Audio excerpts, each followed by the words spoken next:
Hey guys, welcome back to another video of Trading Basics. In this video, I am going to show you from where you can activate the Coinbase Card feature. So without any further ado, let's dive right into this exciting video. Now in order to do that, you just simply have to open any of your browsers into your computer.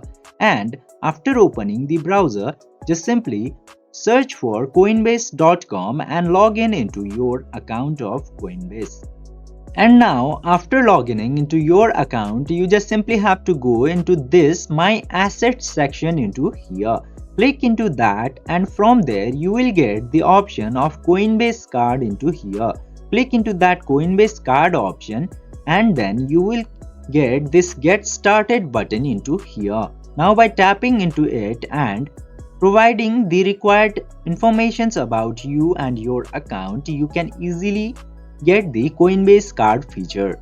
But before doing that, make sure to verify your Coinbase account.